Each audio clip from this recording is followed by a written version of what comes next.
Hello बच्चों, कैसे हो आप लोग। आई होप कि सभी अच्छे होंगे और पढ़ाई कर रहे होंगे। आज हम लोग 9C क्लास 6 का 9C चैप्टर नंबर है, उसका बचा हुआ क्वेश्चन आज खत्म करेंगे और देखेंगे इसमें किस टाइप का क्वेश्चन है और कैसे इसे सॉल्व किया जाता है। उससे पहले एक इम्पोर्टेंट बात करनी है आप लोगों से, जैसे कि अभी कोरोना का थर्ड वेव जो आ चुका है या आ रहा है, जिसमें स्कूल जो सब खुला था, पढ़ाई शुरू हुई थी, वो कहीं ना कहीं फिर अब बंद होने वाली है। तो ये काफी सैड न्यूज है बच्चों के लिए। ओके, तो मैं आप लोगों से रिक्वेस्ट करूंगा कि पढ़ाई ना छोड़े। अगर स्कूल बंद हो जाता है तो घर पर पढ़े और पढ़ाई करने के लिए आपको होम स्टडी जो सेल्फ स्टडी है वो कीजिए। और आपके साथ यूट्यूब है, बहुत सारे टीचर्स हैं यूट्यूब पे, तो आप पढ़ सकते हैं। अपने पढ़ाई को कंटिन्यू करें, पढ़ाई को रोकना नहीं है। अगर स्कूल बंद हो गया तो डिमोटिवेट नहीं होना है कि स्कूल बंद हो गया तो फिर मैं नहीं पढ़ाऊंगा, ठीक है, या नहीं पढ़ने का मन कर रहा है स्कूल बंद हो गया, तो ऐसा कुछ भी नहीं है। पढ़ाई को कंटिन्यू कीजिए।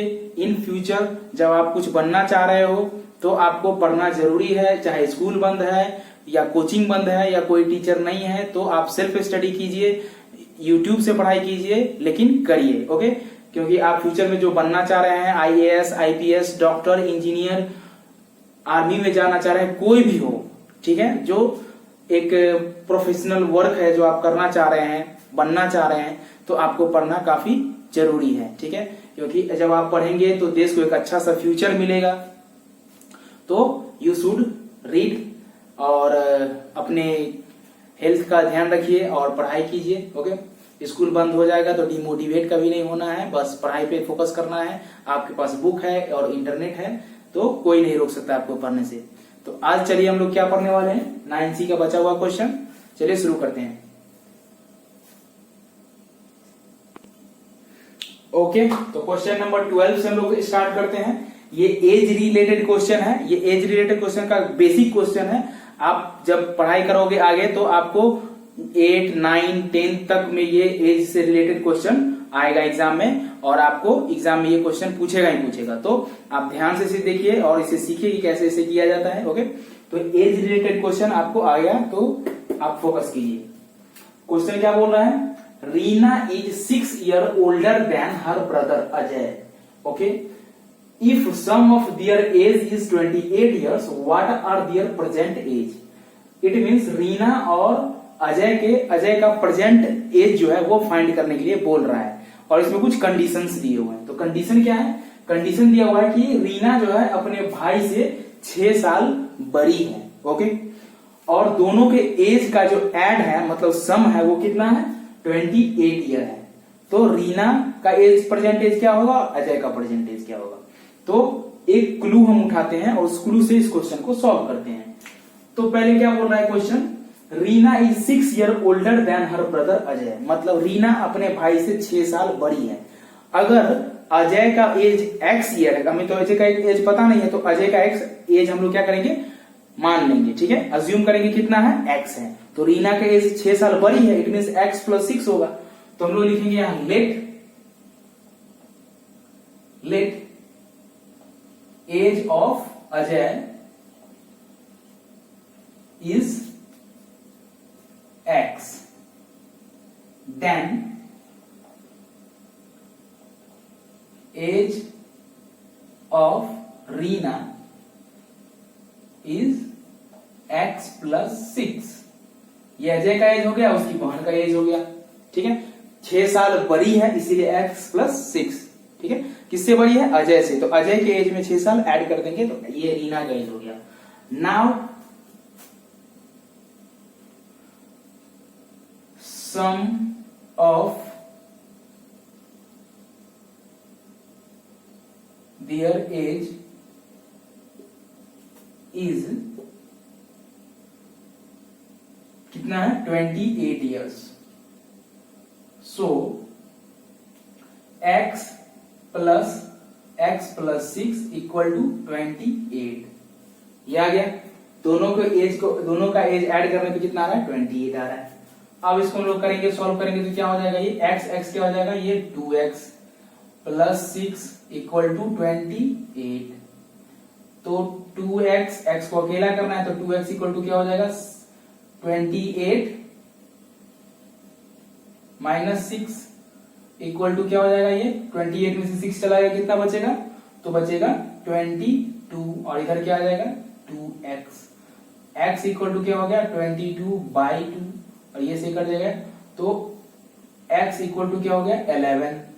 11 टू 22 होता है, 11 आ गया। ओके, इट मींस अजय का एज कितना है 11 ईयर है, तो उसकी बहन का एज कितना होगा 6 साल बड़ी है, तो x plus 6 that is equal to 11 plus 6 equal to 17 years. तो ये हो गया अजय 11 ईयर्स और उसकी बहन 17 ईयर्स की है अभी। ओके, तो चलिए इसे नोट कीजिए।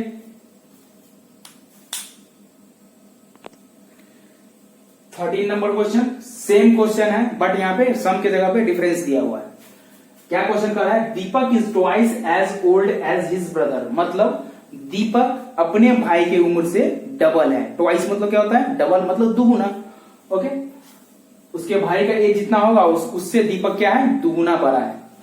कहता है if difference of their age be 11 years find their present age, मतलब अब क्या हो गया कि दीपक और उसके एज के बीच का डिफरेंस क्या है 11 ईयर है, तो दोनों का एज फाइंड करना है। तो क्वेश्चन का पहला क्लू क्या है कि दीपक अपने भाई से दोगुना बड़ा है। ठीक है, तो लेट करेंगे हम लोग, let the age of Vikas is x। Okay, it means Vikas का एज मैंने क्यों x लिया, क्योंकि बता रहा है कि दीपक का एज विकास के एज से डबल है। ठीक है, तो विकास का एज पता रहेगा तभी तो दीपक का एज पता चलेगा ना। तो दीपक का एज, अब विकास का एज x हो गया, तो दीपक का एज क्या होगा, दुगुना बोल रहा है, ट्वाइस बोल रहा है, तो 2x हो जाएगा। Then the age of Deepak is 2x। समझ में आ गया, मतलब विकास का एज x है तो दीपक का age twice of Deepak age, Vikas का एज तो 2x हो गया। अब बोल रहा है कि दोनों के एज का डिफरेंस कितना है 11 ईयर है।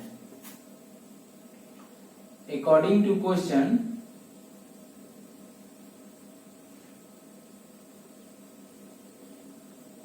difference of their age is 11 years. Okay, then 2x minus x equal to 11। Difference अब बड़ा में से छोटा घटेगा, तो 2x में से x इक्वल टू क्या हो जाएगा 11 हो जाएगा। ठीक है, तो विकास का एज कितना है, x इक्वल टू, विकास का एज x है, इट मींस x किसका एज हो गया, विकास का एज हो गया। तो दीपक का क्या हो जाएगा, दीपक उससे दोगुना बड़ा है, 2x है, तो age of Deepak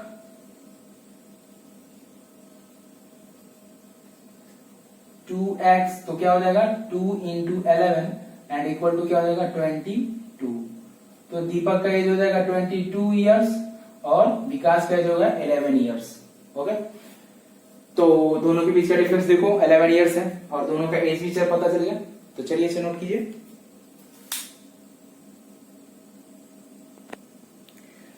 14 number question, ये इस क्वेश्चन को आप ध्यान से देखिए क्योंकि इस क्वेश्चन में थोड़ा सा बात को घुमा दिया गया है, तो इसको हम लोग कैसे सॉल्व करेंगे। कहता है Mrs Goyal is 27 year older her daughter, older than her daughter Rekha, मतलब मिसेस गोयल जो है अपनी बेटी से 26 ईयर बड़ी है।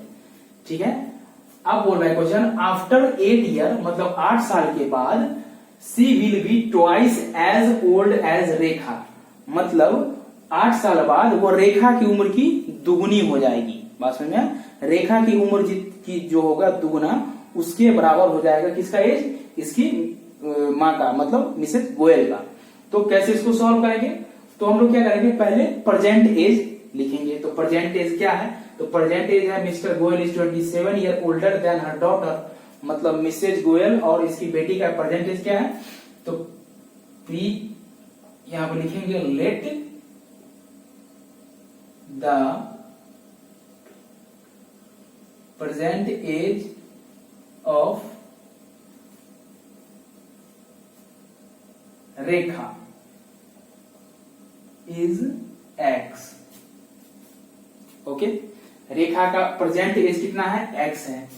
अब उसकी मां का एज कितना हो जाएगा, then the present age of Mrs Goyal. कितना है मिसेज गोयल का, ये अपनी बेटी से 27 ईयर बड़ी है, तो बेटी का एज, बेटी के एज से 27 ईयर बड़ी है, इट मीन्स x प्लस 27, ये दोनों का प्रेजेंट एज हो गया। बात समझ में आ गया। अब एकदम ध्यान से देखो, प्रेजेंट एज दोनों का पता चल गया, एक रेखा का एज x है, तो उसकी मां का एज कितना हो जाएगा, बोल रहा है 27 ईयर बड़ी है अपनी बेटी से, तो बेटी के एज में 27 ईयर ऐड कर देंगे तो उसकी मां का एज निकल जाएगा, ये प्रेजेंट एज है। अब क्वेश्चन में एक नया कंडीशन क्या डाल दिया है कि 8 ईयर बाद, तो जैसे बाद बोलेगा मतलब अभी से 8 साल बाद, तो उम्र बढ़ना चाहिए। जब बाद बोलेगा तो उम्र बढ़ेगा, और जब पहले बोलेगा तो उम्र घटेगा। तो जैसे अभी मेरा उम्र 30 साल है, ठीक है, तो 8 साल बाद मेरा उम्र क्या होगा, तो 30 प्लस 8 38 ईयर्स होगा। और वही पूछता कि अभी मेरा एज 30 ईयर है और 5 साल पहले मेरा उम्र कितना होगा, तो 30 में से 5 को सब्ट्रैक्ट करेंगे तो 25 होगा। तो उसी तरह आफ्टर बोल रहा है, इट मीन्स बाद, तो क्या हो जाएगा, क्या बोल रहा है, 8 साल बाद। हाँ, तो 8 साल बाद बोल रहा है, तो according to question after 8 year, तो आफ्टर 8 ईयर तो क्या हो जाएगा क्वेश्चन में, रेखा x प्लस 8 और Mrs Goyal x plus 27 plus 8। Okay, समझ में आ गया। अब क्वेश्चन में एक नया क्लू दे दी, ये तो हो गया इसकी 8 साल बाद रेखा का उम्र, और ये हो गया उसकी मदर का उम्र हो गया। अब बोल रहा है कि 8 साल बाद रेखा का जो उम्र होगा, उस मिसेज गोयल का जो उम्र होगा वो रेखा की उम्र का दुगुना होगा। तो क्या हो जाएगा, 2 into x plus 8 equal to उसकी मां का उम्र x प्लस 8 और 27 को ऐड कर देंगे क्या होगा, 35। मतलब 8 साल बाद मिसेज गोयल का उम्र रेखा की उम्र से डबल होगा, तो रेखा की उम्र से डबल मिसेज गोयल का उम्र हो गया। ठीक है, दोनों इक्वल करके यहाँ पे इक्वेशन आ गया। अब यहां से इसको सॉल्व करेंगे तो क्या हो जाएगा, ये 2x plus 16 equal to x plus 35। यहां से x इधर कर देंगे और 16 उधर कर देंगे, क्या हो जाएगा, ये 2x minus x plus equal to 35 minus 16। तो x इक्वल टू 2x में से x चला गया तो x बचेगा, ये 30, अब ये 35 में से 16 चला गया तो क्या बचेगा, तो ये हो गया 9 और 2 में से 1 चला गया तो 1। x इक्वल टू कितना आ गया, 19 ईयर आ गया। इट मींस रेखा का एज कितना है, 19 ईयर है। तो उसकी मदर का एज कितना होगा, तो age of Rekha equal to 19 year और age of Mrs Goyal equal to कितना दिया हुआ, x plus 27 equal to 19 plus 27, that is equal to 6 and 4 46 years. Okay, समझ में आ गया। तो यहां से ऐसे लिखना है और फिर यहां से ऐसे लिखना है, ये चलिए इसे नोट कीजिए। ये क्वेश्चन 14 नंबर क्वेश्चन जैसा ही क्वेश्चन है। क्या बोल रहा है, ए मैन इज 4 टाइम्स, यहां पर ही छूट गया है, a man is 4 times old as his son. मतलब एक आदमी है जो अपने बेटे के उम्र का 4 गुना बड़ा है। ठीक है, तो आफ्टर 16 ईयर 16 साल बाद ही will be only twice as old as his सन।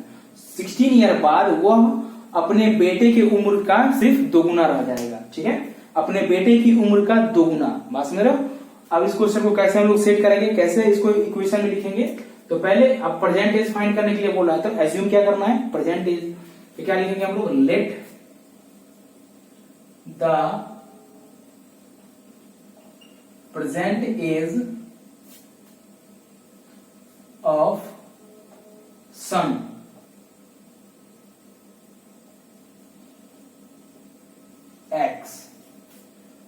बेटे की उम्र x है, देन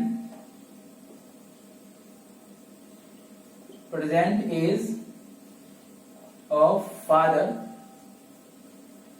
इज 4x। समझ में आया? यहां बोल रहा है कि वह आदमी अपने बेटे के एज से 4 टाइम्स बड़ा है। तो बेटा का एज अगर x है तो पिताजी का उम्र क्या होगा? 4x होगा। 4 टाइम्स इट मीन्स 4x। 4 से मल्टीप्लाई, 4 बार मल्टीप्लाई करना, ठीक है। अब बोल रहा है after 16 year, according to question, after 16 year, तो क्या हो जाएगा? x प्लस 16, ये हो गया बेटे का उम्र, एंड 4x प्लस 16, ये क्या हो गया? फादर का उम्र। After 16 year he will be only twice as old as his son। पिता की उम्र बेटे की उम्र की दुगुनी हो जाएगी, दुगुनी रह जाएगी। तो क्या हो जाएगा? 2 into x plus 16 equal to 4x plus 16। मतलब पिताजी का उम्र क्या हो जाएगा? बेटे की उम्र का दुगुना हो जाएगा 16 ईयर बाद। तो इस क्वेश्चन को आप सॉल्व करेंगे तो ये क्या हो जाएगा? 2x plus 32 equal to 4x plus 16। 2 से इसमें अंदर मल्टीप्लाई करेंगे तो सारे से मल्टीप्लाई होगा। ब्रैकेट के अंदर जैसे ही कोई नंबर डालते हैं तो सबसे मल्टीप्लाई होता है, तो वही बात है। अब देखो यहाँ पे ये क्या हो जाएगा? 2x इधर चला आएगा और 16 इधर चला आएगा, तो क्या हो जाएगा? ये 4x minus 2x equal to 32 minus 16। समझ में आया? यहाँ पे देखो ये 2x इधर कर दिए और ये इधर कर दिए, क्योंकि हमेशा बड़ा नंबर में से छोटा नंबर सब्ट्रैक्ट होगा, ठीक है। तो ये आ गया। अब यहाँ 4x में से 2x चला गया, क्या बचेगा? 2x इक्वल टू 16 और 32 है, सब्ट्रैक्ट करना है, तो क्या हो जाएगा? 32 में से अगर 16 चला जाएगा तो क्या बचेगा? 16 बचेगा। तो x इक्वल टू क्या हो जाएगा? 16/2, और ये से कैंसिल हो जाएगा, तो x इक्वल टू क्या हो जाएगा? 8। तो x किसका वैल्यू है? सन का। तो सन, एज ऑफ सन क्या हो जाएगा? Equal to 8 year. तो फादर का एज क्या हो जाएगा?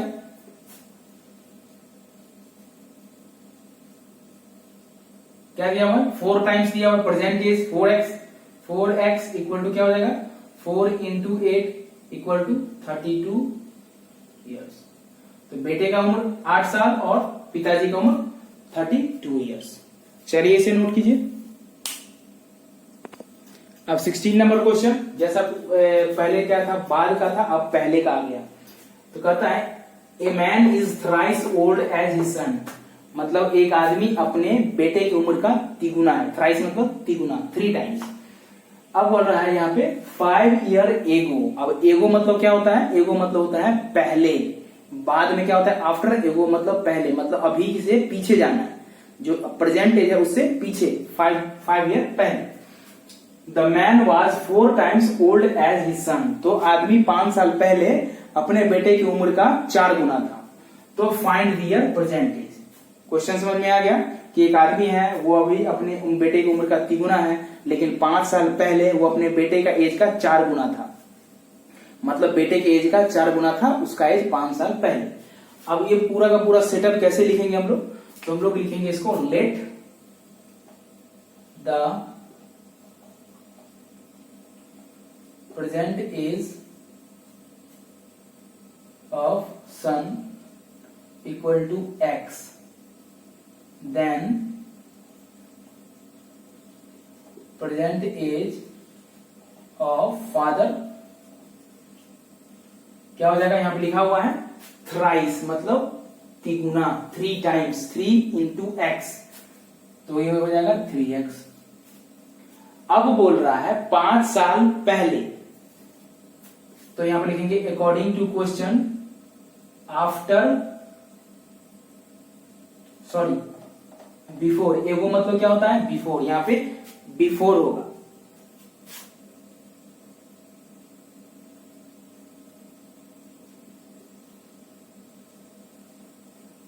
बिफोर 5 ईयर, इट मीन्स पहले, 5 ईयर पहले। तो क्या हो जाएगा? अब यहां पर उम्र का पहले बोल रहा है तो सब्ट्रैक्ट करेंगे। जैसे कि अभी मेरी उम्र 20 साल है, जैसे मैंने पिछला एग्जांपल बताया कि अभी मेरी उम्र 30 साल है, तो 5 साल पहले मेरी उम्र क्या होगी। तो 30 ईयर में से 5 को सब्ट्रैक्ट करेंगे तभी तो पता चलेगा कि पहले की उम्र कितना था, तो 25 था। तो प्रेजेंट एज x है और प्रेजेंट एज 3x है, तो 5 ईयर पहले, इट मीन्स x माइनस 5, ये हो गया बेटे का उम्र, और हो गया ये 3x माइनस 5, ये हो गया फादर का उम्र। अब क्वेश्चन बोल रहा है कि दोनों के जैसे 5 सब्ट्रैक्ट कर दिया मैंने, क्योंकि 5 साल पहले पूछ रहा है, तो क्या हो जाएगा, man was 4 times as old his son, मतलब आदमी का उम्र उसके बेटे की उम्र से 4 गुना होगा। तो क्या हो जाएगा 4 into x minus 5 equal to 3x minus 5। बेटे की उम्र से 4 टाइम्स मल्टीप्लाई होगा, बेटे की उम्र यहां लिखा हुआ है 4 times as old his son, it means बेटे की उम्र से 4 गुना किसका उम्र होगा, उसके फादर का उम्र होगा। अब इसको सॉल्व करेंगे तो क्या हो जाएगा, ये 4x minus 20 equal to 3x minus 5। तो ये हो जाएगा, क्या हो जाएगा, ये इधर आ जाएगा, तो 4x minus 3x equal to minus 5 plus 20, and ये 4x में से 3x चला गया तो क्या बचेगा x, और यहाँ पे 20 में से 5 चला गया कितना बचेगा, 15 बचेगा। प्लस वाला नंबर बड़ा है इसलिए पॉजिटिव आएगा, तो x इक्वल टू कितना आ गया, 15 आ गया। It means age of son, son का एज कितना है, x ईयर है, तो age of son equal to 15 year. अब एज ऑफ फादर क्या है, 3x है, तो क्या हो जाएगा 3 into 15 that is equal to 45 years. Okay, तो बेटे की उम्र 15 ईयर और फादर की उम्र, फादर का एज 45 ईयर। कोई दिक्कत, चलो इसे नोट करो। 17 नंबर क्वेश्चन क्या बोल रहा है, after 16 year Fatima will be 3 times as old as she now, find her percentage. पहले क्या बोला है, परसेंटेज फाइंड करने के लिए बोल रहा है, और क्वेश्चन में क्लू क्या दिया हुआ है, कि क्लू ये दिया हुआ है कि after 16 year Fatima will be 3 times old as she now. It means Fatima का एज जो अभी है 16 साल बाद उसका उम्र जो अभी का उम्र है उससे तिगुना हो जाएगा। ठीक है, मतलब अभी फातिमा का जो एज है, प्रेजेंट में जो एज है, उस एज से 16 ईयर बाद जब फातिमा का एज काउंट किया जाएगा तो अभी का जो एज है उसका 3 टाइम उस समय हो जाएगा 16 ईयर बाद। तो हम लोग पहले क्या करेंगे, अज्यूम करेंगे let the present age of Fatima equal to x। अब क्वेश्चन बोल रहा है after 16 year,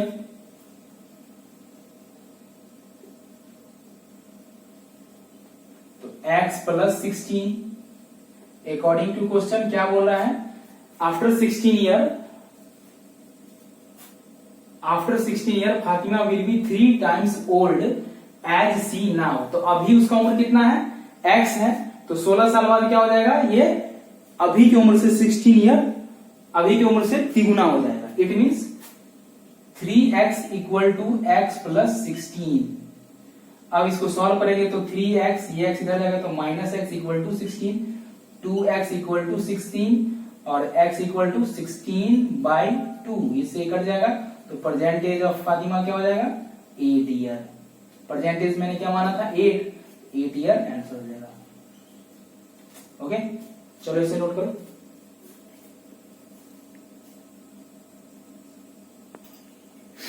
okay, 18 number question, थोड़ा सा ध्यान से देखो, ये थोड़ा सा कॉम्प्लिकेटेड है, कॉम्प्लिकेटेड नहीं है, बस थोड़ा सा इसको क्रिटिकल बनाया गया है। क्वेश्चन क्या बोल रहा है वो सुनो, after 32 year Rahim will be 5 times as old as he was 8 year ago. अब इसको, इस पूरे लाइन का क्या मतलब हो, कह रहा है कि रहीम का उम्र, अभी जो उम्र है उसमें 32 ईयर ऐड करने पे जितना उम्र होगा उतना का कितना 5 टाइम्स था पहले, कब, 8 साल पहले। ठीक है, तो 8 साल पहले का जो उम्र होगा उसका कितना हो जाएगा, 5 टाइम्स 32 ईयर बाद रहीम का उम्र हो जाएगा। तो अभी का एज फाइंड करना है। तो अब समझ में नहीं आ रहा होगा क्या बोल रहा हूं मैं, लेकिन जब लिखूंगा तो समझ में आएगा। तो देखो क्या बोल रहा है, let the present age of Rahim equal to x. Present age क्या है? एक्स। और प्रेजेंट एज फाइंड करने के लिए बोल रहा है, तो जो फाइंड करने के लिए बोला उसी को अज्यूम करेंगे, मानेंगे एक्स है। अब बोल रहा है after 32 year according to question, 32 year after मतलब बाद में, 32 ईयर बाद, आफ्टर 32 ईयर, ठीक है, तो क्या हो जाएगा x प्लस 32 हो जाएगा। अब यहां से कहता है Rahim will be 5 times old as he was 8 year ago. Rahim का उम्र 8 साल पहले जो था उसका 4 गुना अभी हो जाएगा। तो रहीम 8 साल पहले कितना होगा? Age of Rahim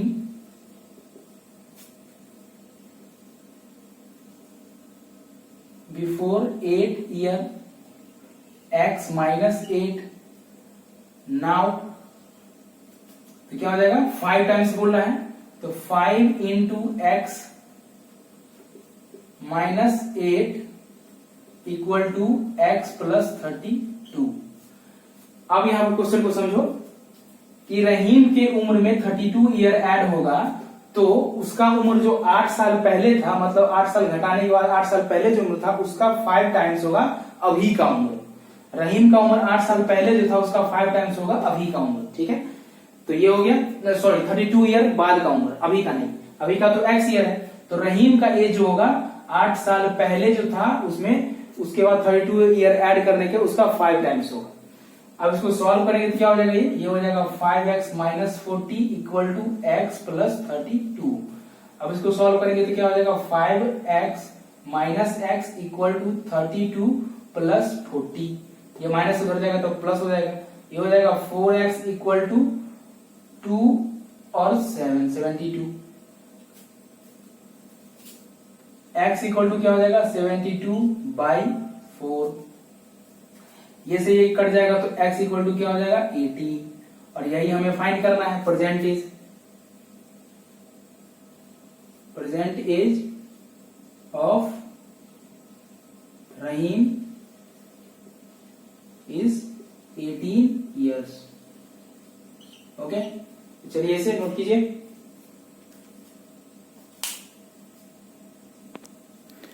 now 19 number question देखते हैं हम लोग कैसे बना हुआ है। 19 नंबर क्वेश्चन कर रहा है ए बैग कंटेन 25 पैसे एंड 50 पैसे कॉइन, मतलब एक बैग में 25 पैसे का भी सिक्का है और 50 पैसे का भी सिक्का है।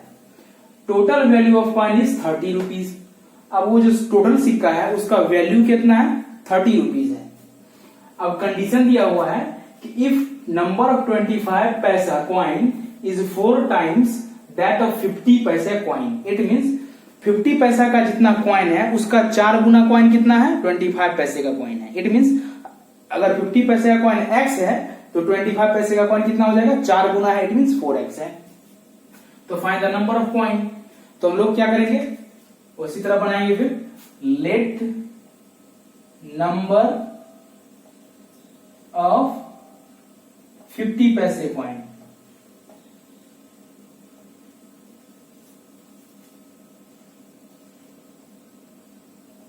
x,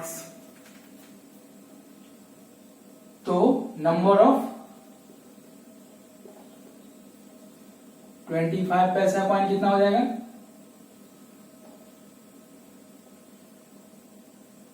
4 गुना है, इट मीन्स 4x हो जाएगा। तो ये नंबर ऑफ कॉइन है, ठीक है, नंबर ऑफ कॉइन है।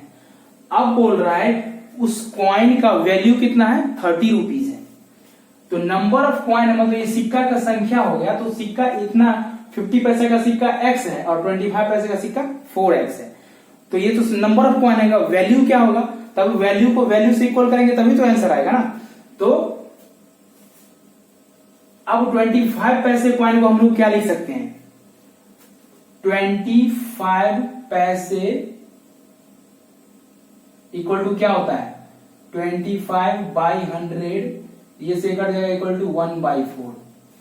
1 रुपीज में 100 पैसा होता है, तो 25 पैसा को अगर हम फ्रैक्शन में चेंज कर लेंगे तो आसान होगा बनाने में। इस तरह से पॉइंट में बनाएंगे, लेकिन मैं फ्रैक्शन में इसलिए बता रहा हूं ताकि समझने में आसानी हो। इट मीन 25 पैसा को हम लोग लिख सकते हैं 1/4 और 50 पैसा को हम लोग क्या लिख सकते हैं 50/100 और ये कट जाएगा तो क्या हो जाएगा 1/2। तो 50 पैसा का वैल्यू कितना है 1/4 है और 50 पैसा का वैल्यू कितना है 25 का है 1/4 और 50 का है 1/2। तो ये है वैल्यू ऑफ कॉइन और ये है नंबर ऑफ कॉइन। अब क्या करेंगे हम लोग वैल्यू नंबर ऑफ कॉइन को वैल्यू ऑफ कॉइन से मल्टीप्लाई करेंगे तभी तो टोटल वैल्यू कितना है 30 आएगा। तो अकॉर्डिंग टू क्वेश्चन क्या हो जाएगा, ये है 25 पैसे का कॉइन। 25 पैसे का कॉइन कितना है 4x है, तो क्या हो जाएगा 1/4 into 4x plus 1/2 into x। ये हो गया 50 पैसे का कॉइन और इसका ये value plus number into number of coin और वैल्यू इंटू नंबर ऑफ 25 पैसे ऑफ कॉइन। तो ये 25 पैसे और ये 50 पैसे का कॉइन दोनों को ऐड करते हो तो कितना आता है 30 रुपीज आता है। ये लाइन ये पहले लिखना उसके बाद ये लाइन लिखना। तो ये क्या हो जाता है ये से ये कट जाएगा तो क्या हो जाएगा x plus x/2 equal to 30 rupees. ये टोटल कॉइन सॉल्व हो गया। तो इसको इससे मल्टीप्लाई करेंगे तो ये हो जाएगा 2x plus x equal to 30 और ये बाय में 2 है। अब ये सॉल्व होगा तो क्या हो जाएगा, इसको यहां नहीं यहां लिखते हैं ताकि समझ में आए। पहले ये लिखना उसका ये उसका इधर। तो ये क्या हो जाएगा, ये हो जाएगा तुम्हारा 3x इक्वल टू 30 इंटू 2। ये 2 इधर चला गया डिवाइड में तो मल्टीप्लाई में आ गया। अब ये हो जाएगा x को अकेला करेंगे तो क्या हो जाएगा 30 इंटू 2/3 और ये से कट जाएगा 10 टाइम्स में तो x इक्वल टू कितना आ गया 20। इट मीन्स x कितना है 50 पैसा है तो 50 पैसा का कॉइन कितना होगा 20 होगा। कॉइन नंबर ऑफ कॉइन कितना आ गया 20 और नंबर ऑफ 25 पैसा ऑफ कॉइन कितना है, नंबर ऑफ 25 पैसा 4x है equal to 4 into 20 equal to 80। तो नंबर ऑफ 25 पैसा कॉइन 80 और नंबर ऑफ 50 पैसा कॉइन 20। ये आपका फाइनल आंसर हो गया। इसे नोट करो। इसको हम लोग डेसिमल नहीं बना सकते हैं लेकिन फ्रैक्शन में ज्यादा इजी रहेगा कैलकुलेशन करने में। Now we are moving on 20 number question. अभी क्वेश्चन क्या बोल रहा है, ये क्वेश्चन बोल रहा है 5 times the price of a pen is Rs17 more than 3 times of its price, find the price of pen. It means question क्या बोल रहा है कि कोई पेन है जिसका प्राइस कुछ भी है लेकिन जब उसका 5 टाइम किया जाता है तो पेन का प्राइस 3 टाइम्स प्लस 17 हो जाता है। 17 मोर हो जाता है 3 टाइम्स से। ओके, मतलब 5 टाइम्स का प्राइस इक्वल टू हो जाएगा 3 टाइम्स प्लस 17, दोनों का वैल्यू इक्वल हो जाएगा। तो अब इसको हम लोग कैसे सॉल्व करेंगे, let the price of pen is x according to question 5x equal to 3x plus 17। It means जब पेन का प्राइस 5x किया जाता है 5 times of price of the pen is 17 more than 3 times. 17 more than, more मतलब ज्यादा, 3 times करने पे 17 ज्यादा हो जाता है। ठीक है, मतलब 5x करते हैं तो और 3 टाइम्स प्लस 17 दोनों का वैल्यू क्या होगा इक्वल हो जाएगा। अब इसे सॉल्व करते हैं तो क्या हो जाएगा 5x minus 3x equal to 17। तो ये हो जाएगा 2x इक्वल टू 17 और x इक्वल टू क्या हो जाएगा 17/2। ये से ये कट जाएगा तो x इक्वल टू क्या होगा 8.50 और ये हो जाएगा प्राइस ऑफ पेन्स। ओके, आ गया। चलो इसे नोट करो। अब ये क्वेश्चन क्या है, ये क्वेश्चन है number of boys and number of girls पे। तो क्वेश्चन क्या बोल रहा है, the number of boys is in a school is 334 more than the number of girl. Okay, ध्यान से पहले क्वेश्चन को पढ़ो, समझ में आया, अच्छे से पढ़िए क्वेश्चन को। बोल रहा है लड़के का जो नंबर है वो लड़की के नंबर से 334 ज्यादा है। तो कैसे करेंगे इसको, let the number of girls is X, then number of boys X plus 3 3 4. Okay, अब total strength of boys and girls कितना है? 572 according to question. X number of girl plus X plus 3 3 4 number of boys equal to कितना है? 572 है. समझ में आया? तो अब इसको क्या करेंगे? x क्या हो जाएगा? ये 2x इक्वल टू क्या हो जाएगा? 572 माइनस 334. 2x इक्वल टू इसको सब्ट्रैक्ट कर देंगे, क्या होगा? 2, 12 में से 4 चला गया 8, 6 में से 3 गया 3 एंड 5 में से 3 चला गया 2, 238 आ गया. x इक्वल टू क्या हो गया? 238/2. ये से ये कट जाएगा, 2 1 जा 2, 2 1 जा 2 और 2 9 जा 18. x इक्वल टू क्या आ गया? 119. इट मीन्स गर्ल का नंबर कितना है? 119. तो number of girl is 119. Okay, तो नंबर ऑफ बॉयज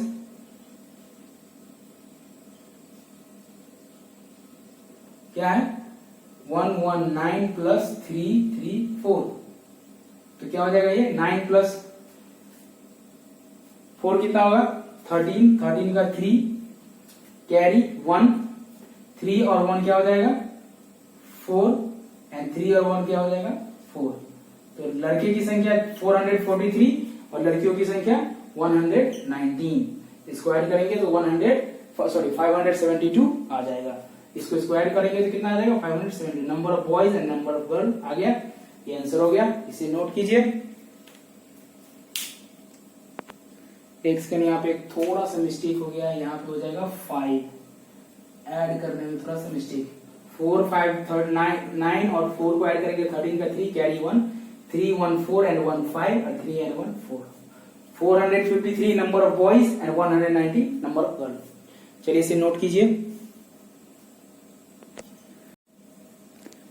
अब इस क्वेश्चन को कैसे सॉल्व करेंगे? Length of rectangular park is thrice of its breadth. It means एक रेक्टेंगुलर पार्क है जिसका जो लेंथ है वो ब्रेथ का 3 टाइम्स है. इट मीन्स अगर यहाँ पे मैं एक रेक्टेंगल पार्क बना दूं, ओके, तो क्वेश्चन जो बोल रहा है the length of rectangular park is thrice of its breath. तो ब्रेथ अगर x है तो इसका लेंथ क्या हो जाएगा? थ्राइस. इट मीन्स 3x हो जाएगा.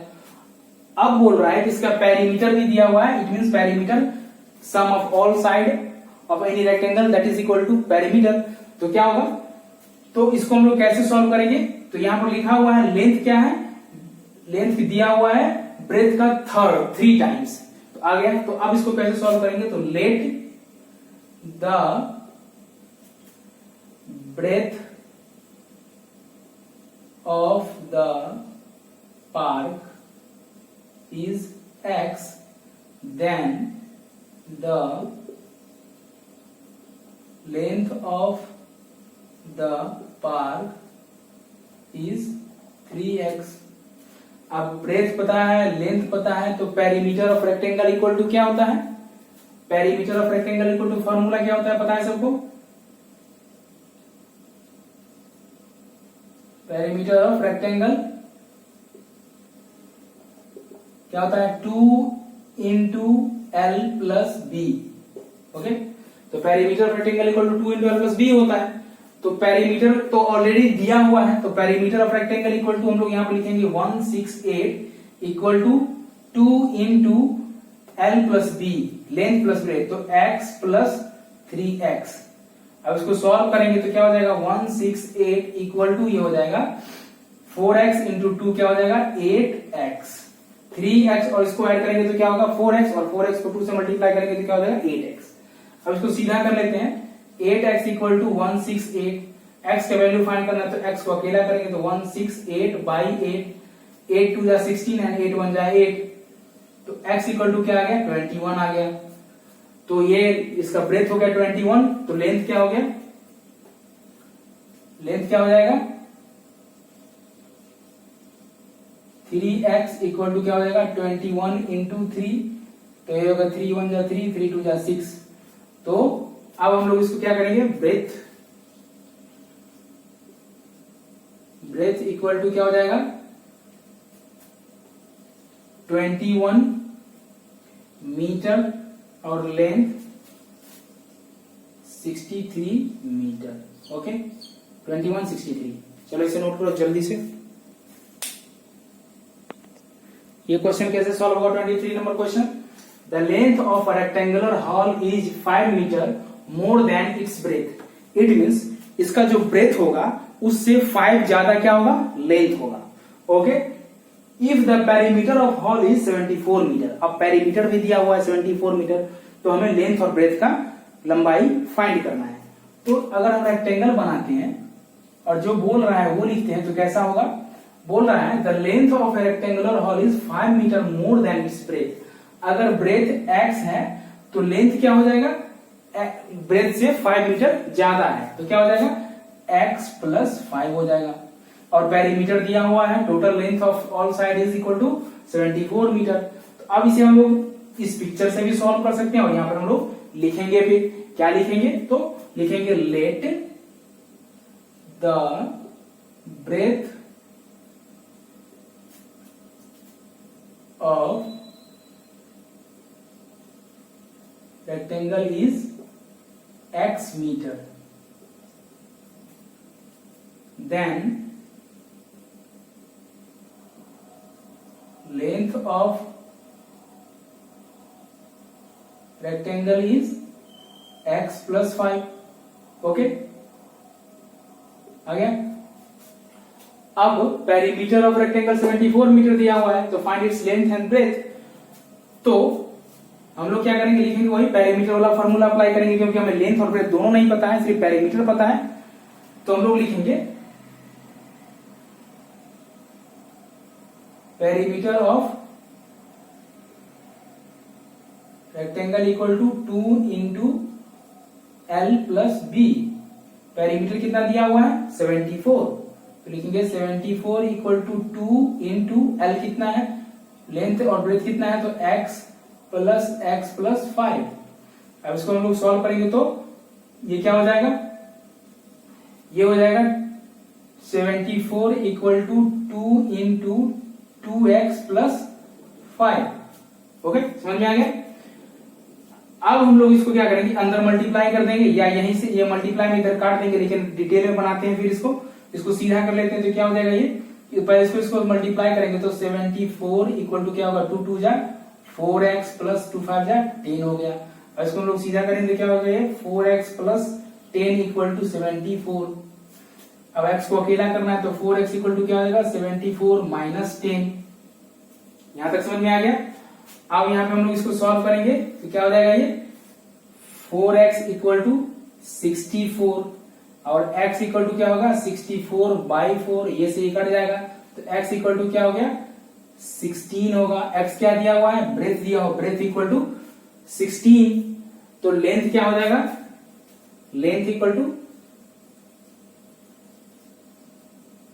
x plus 5, it means 16 plus 5 equal to 21। तो लेंथ क्या हो जाएगा, यहाँ पर ब्रेथ क्या हो जाएगा, breadth b equal to 16 metre और l equal to 21 metre. Answer, ये आंसर हो गया। ठीक है, चलो इसे नोट करो। Now 24 is the last question. अब हम इसे सॉल्व करेंगे। अब इसको कैसे सॉल्व करना है, क्या तुम लोग सॉल्व कर पाओगे, छोड़ दूं इसे या फिर मैं ही करूं? चलो मैं ही कर देता हूं। क्या बोल रहा है, अ wire of length 86 centimetre is bend in the form of a rectangle. It means क्या बोल रहा है कि एक तार है, जो ये तार एक छोटा सा तार है जिसका लेंथ कितना दिया हुआ है, इसका लेंथ दिया हुआ किधर गया 86 सेंटीमीटर। अब इस तार को मोड़ के क्या बना दिया, एक रेक्टेंगल बना दिया। तो ये पूरा लेंथ कितना दिया हुआ है 86 सेंटीमीटर। अब इस तार को मोड़ के एक रेक्टेंगल में बना दिया, रेक्टेंगुलर शेप में बना दिया। अब क्वेश्चन के आगे पढ़ते हैं, क्या बोल रहा है, ये वायर था अब ये रेक्टेंगल हो गया, इसको मोड़ के रेक्टेंगल बना दिया। ध्यान से देखो, a wire of length 86 centimetre wire in the form of a rectangle, rectangle बना दिया, that is its length is 7 metre more than its breadth. It means, अब यहाँ पे एक नया कंडीशन घुसा दिया कि इस तार को मोड़ के रेक्टेंगल तो बना ही दिया, लेकिन इसका लेंथ जो हो गया वो 7 सेंटीमीटर मोर देन इट्स ब्रेथ, मतलब इसके ब्रेथ से 7 सेंटीमीटर ज्यादा इसका लेंथ हो गया। तो ब्रेथ कितना है x, तभी तो लेंथ हो गया x प्लस 7। समझ में आया कि नहीं? क्वेश्चन ये पूरा समझ में आ गया? क्या बोल रहा है, इसका लेंथ जो है 7 सेंटीमीटर मोर देन इट्स ब्रेथ। तो ब्रेथ अगर x है तो लेंथ क्या हो जाएगा x प्लस 7। मोर बोल रहा है, ज्यादा बोल रहा है। पहले एक तार दिया हुआ था जिसका टोटल लेंथ 86 सेंटीमीटर था, उसको मोड़ के एक रेक्टेंगल बना दिया।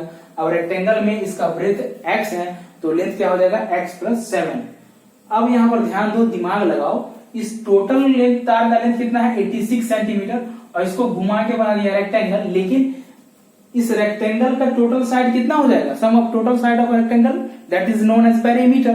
तो पेरीमीटर दिया हुआ है 86, ये टोटल तार को मोड़ के पेरीमीटर रेक्टेंगल बना दिया, और इसका लेंथ तो ये और ये ब्रेथ और लेंथ तो अलग अलग होगा, लेकिन इस तार को जब वापस हम खोलेंगे, रेक्टेंगल को वापस जब सीधा करेंगे तो क्या मिलेगा हमें, 86 सेंटीमीटर मिलेगा। 86 मीटर है, सॉरी सेंटीमीटर है तो सेंटीमीटर मिलेगा। ओके, तो समझ में आया, पेरीमीटर दिया हुआ है। ठीक है, अब इसको हम लोग कैसे सॉल्व करेंगे, let the breadth of rectangle equal to x, then the length of rectangle equal to x plus 7। तो ये लेंथ और ब्रेथ हो गया, तो पेरीमीटर ऑफ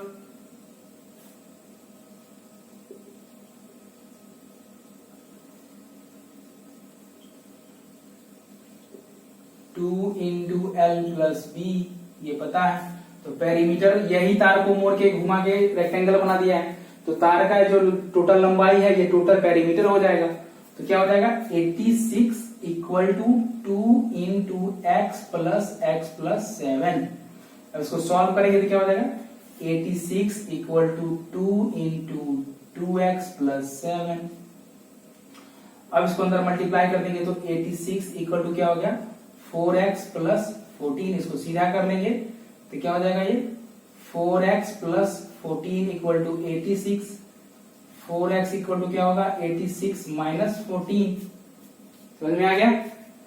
अब 4x इक्वल टू क्या हो जाएगा 2, 6 में से 4 चला गया 2 और 8 में से 1 चला गया 7। ठीक है, तो x इक्वल टू क्या हो गया 72/4, ये से ये कट जाएगा तो x इक्वल टू 18 टाइम्स में कटेगा तो x इक्वल टू 18 आ गया। इट मीन्स ब्रेथ कितना है 18 है, तो लेंथ क्या हो जाएगा x प्लस 7 है तो हो जाएगा 18 प्लस 7 इक्वल टू 25 सेंटीमीटर। अब b इक्वल टू 18 सेंटीमीटर और l equal to 25 centimetre. That's all. 9C पूरा खत्म हो गया। चलिए इसे नोट कीजिए। हो गया नोट? तो आज के लिए इतना ही। अब मिलेंगे नेक्स्ट वीडियो में और कुछ नया पढ़ेंगे हम लोग दूसरा चैप्टर से। तो फिर चलिए आप लोग इसे नोट करके प्रैक्टिस कीजिए, सीखिए। ओके, और इस तरह का जो भी क्वेश्चन आपको मिले उसे सॉल्व कीजिए और उसे अच्छे तरीके से बनाइए। ओके, तो फिलहाल के लिए इतना ही। चलिए वीडियो को सब्सक्राइब जरूर कर लीजिएगा, लाइक जरूर कर दीजिएगा, और कोई भी क्वेश्चन हो या कुछ पूछना हो तो कमेंट बॉक्स में आप क्वेश्चन को डालिए, या कोई क्वेश्चन पूछना है या कोई भी क्लू है तो वो डालिए उसमें, मैं उसे सॉल्व करने का कोशिश करूंगा, आपको बताने का कोशिश करूंगा। ठीक है, तो आज के लिए इतना ही। मिलते हैं फिर नेक्स्ट वीडियो में। ओके, सब्सक्राइब करना मत भूलना।